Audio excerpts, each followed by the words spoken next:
Hey guys, Alan here again. Welcome back to the workshop.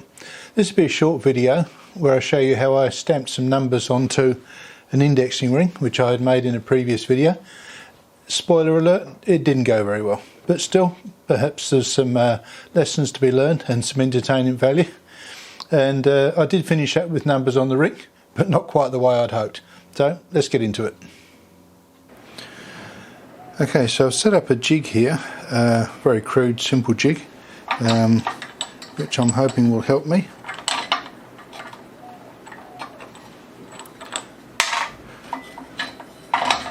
So this is just an angle plate, some way of supporting this. I've got a bit of aluminium there for it to sit on so it won't damage the bottom. And then just a plate to hold it in position.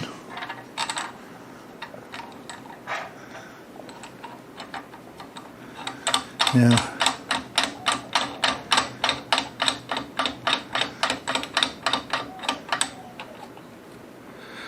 I don't have high hopes here of a really neat job, because using these number stamps is, well, I've tried before, getting things lined up neatly is nearly impossible, but I'll give it my best shot. So I've got this, this is a little spacer, just to, it's just something I've bent up and a bit of scrap, so that I can rest them back there and have some hope of getting some consistency. So I'm going to start with, and see, I don't know whether you'll be able to see this, oops, go the other way. You might be able to see the number isn't even on the centre of the stamp, it's closer to this side. So that's the sort of thing that makes it difficult to get some evenness. But anyway, we'll give it our best shot. So we're going to start off with, there are 60 index positions on this side and 56 on this. So I'm going to start them both from 0 and work around. I'll take the 60 in lumps of 5 and I'll take the 56 in lumps of 4. And we'll see how we go. And I'm under no illusions about how well this is going to go. We'll just give it our best shot. So I'm probably going to get in the way, and apologise in advance for that.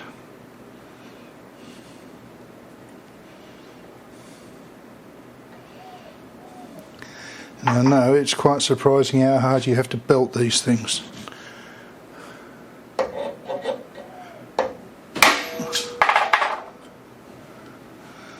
Yeah, well, that didn't go all the way around.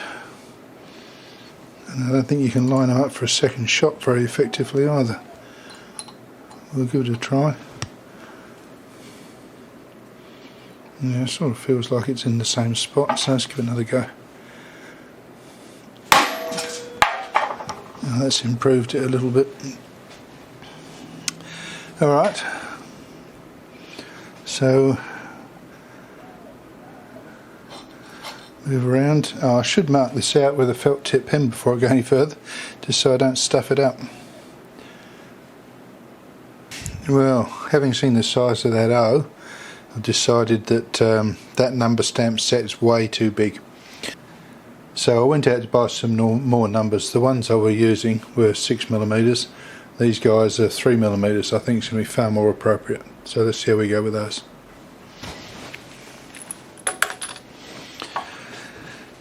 So, I've marked the numbers where they should be, at least for the 60 ring. So let's see how we go. So first cab off the rank is number 5. So I just dropped one, of course it went straight through the holes in the bench.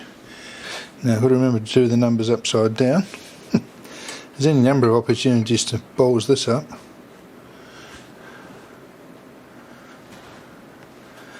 I think you'd be better actually if I got you looking from the other side. You might be able to see what I'm actually doing. Alright, so 5 upside down on its spot. Let's see how this works.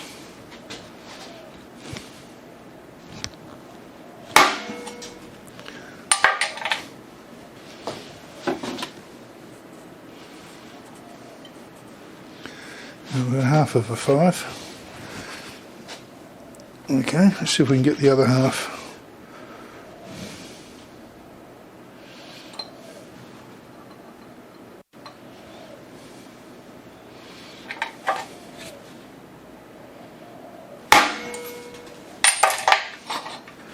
Yeah, well, that didn't work very well, so now I've got a double 5. Yeah, well, we'll do the best we can, can't we? So now we're on a 1 and a 0. Hopefully we'll get better as we go along. Hopefully I will get better as I go along, I should say. It's not you that's stuffing things up, is it? A 1 and a 0.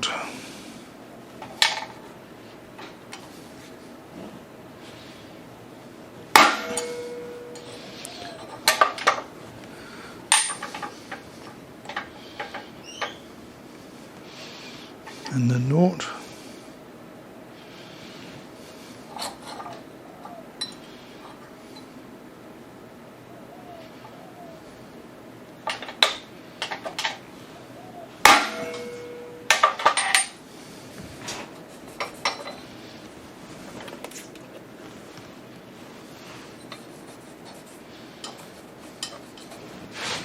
Well, that worked a little bit better.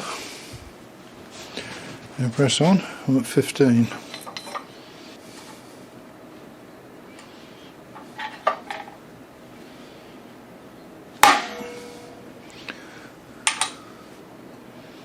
It's a bit hard to feel when it's flat on the job.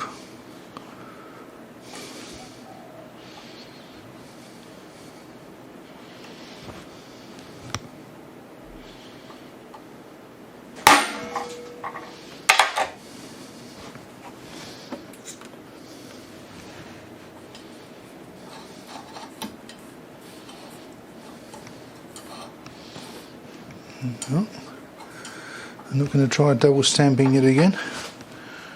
Didn't come out too bad. Alright, let's try 20. I didn't get a fair hit on that. Still we've got a 2. Where's that 0 gone?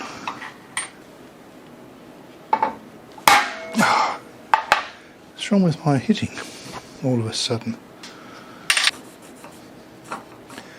Anyway, it's got a 20. Let's see how much damage we can do trying to overstamp this with the 5.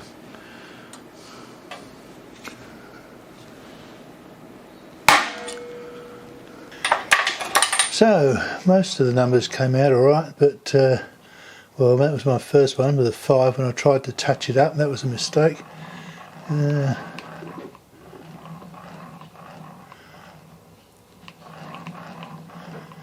And that one was, I lost track. I typed it as 20 and it should have been 25, so I had to overdo so that was another mistake. And I think that's probably most of the mistakes. As I say, most of the numbers turned out alright, but it's always disappointing when you mess something up by being careless. Anyway, it's a lot easier to use than it was because I haven't got to count from the start every time. So, I got better as I went along. If I have to do it again, I'd get a much better result, but it's always the way, isn't it? Well, I don't suppose the end result was too bad. I mean, it's always disappointing when you stuff things up, but anyway, maybe there's some things in there that would be helpful if you have to do this job yourself. The jig seemed to be probably the best part of it. It did make it easy to get the stamped letters all lined up. Not that it helped with the spacing, mind you, and it certainly didn't help with the idiocy of stamping the wrong numbers. But there you go. Anyway, I hope you enjoyed it. Thanks for watching, and see you in the next one.